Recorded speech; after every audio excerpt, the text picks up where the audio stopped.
Okay, so I made a blanket a couple weeks ago and I had a lot of messages and people asking me how did I do it and what did I buy, because I guess there's a lot of interest in doing it too. If you're someone who has high anxiety and you're looking for just kind of something that keeps you calm and kind of keeps you just, in your own headspace, then this is definitely for you. Okay, so crocheting a blanket. Well, you're gonna need a hook and you're gonna need yarn. This is Burnett yarn. It's like a really thick and soft baby blanket yarn. I really like that. You can either get yarn like this where it's more thin and fine. I think it's easier for beginners to do fatter yarn than the thinner yarn. So I would definitely suggest getting big, thick, chunky yarn to start for your first blanket project. The next thing is you're gonna need the hook. I like the bigger hooks. It depends on what kind of size hands you have. I have large man hands, so I wanted something, this is a 9 mm, or you could even do a 10 mm. And this one is like really fat, so you have something to hold in your hand, where this one's really thinner. So really up to you. I really like the wood because if your hand's like me and it kind of gets sweaty sometimes, the wood makes it easier when your hands get sweaty. The metal, it gets really slippery and then it can kind of get frustrated. So you don't want to get frustrated. This is all about anxiety and making it go away. Okay, so starting out, we have to make a slip knot. So what you're gonna do is you're gonna take the end of the string, you're going to bring it around your index finger, okay? And you're gonna cross it over. You're gonna take this string, the string that's attached to the ball, bring it around your finger, and then you're gonna take the top one and pull it straight through, and that's your slip knot. So what you'll do is you'll take your hook and you'll bring your hook in here and then you'll pull, and now you're ready to start your blanket. Now what you're gonna do is make your chain. So it really depends on how long you want your blanket to be. If you wanna just make a blanket for you, or if you want a snuggle buddy. So you just start out with making chains and just go to as long as that you want it. So that's gonna be just how wide your blanket's gonna be. So here we go. It's called making chains, and the professional way is to say yarn over, but what I use is scoop.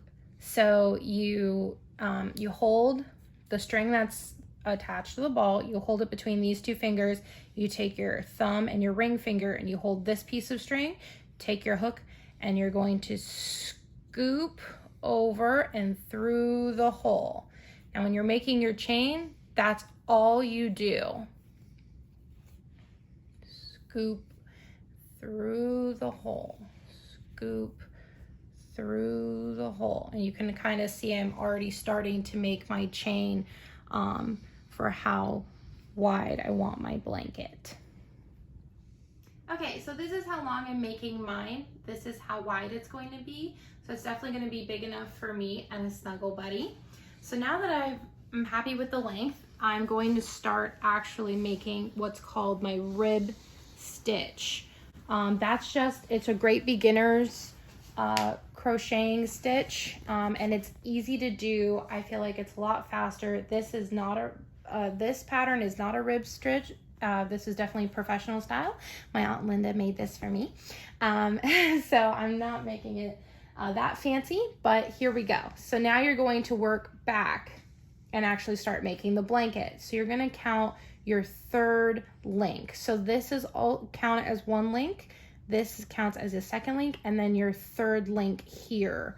And what you're gonna do is take the string that's connected to the ball between these two fingers, take your ring finger and your thumb and just put your finger through that stitch. And again, you're going to scoop one, go through here. Now you have 3 on here. Scoop one again, pull it out a little bit, and then scoop, and you're gonna go through 3 of the rings. So scoop 1, 2, 3, and that's your first rib stitch. So how I like to keep myself organized is I go scoop 1, scoop 2, scoop, 1, 2, 3. And I'm already making my my blanket. So again, just so you go into the next link, once you start getting you just go to the very next link and just put your index finger and your thumb, scoop 1, scoop 2, scoop 1, 2, 3. You can kind of see that I'm already starting to make my blanket. Okay, so these types of yarn sizes, this is a bigger yarn size, so I've got 4 of these that are going to make a blanket. If you get a smaller ball, you probably need 6 balls. Everything can be ordered on Amazon. That's where I get my hook and my yarn and get everything delivered. Just so you know, if you have any questions, you guys can message me, text me. I can video chat with you, help any way that I can. You can do this watching a TV show on Netflix, having a conversation with someone. It's just something to kind of get your mind focused on something besides what's going on on the world. So my grandmother actually, the Soultals are known for crocheting, and she's made me a couple blankets, including a baby blanket. And my aunts made some for me, and my cousins have crocheted. So I got back into it, and this has just really been helping me through this time. So I really hope that it can help you. If you have any questions, let me know. Thanks, and I love you guys lots.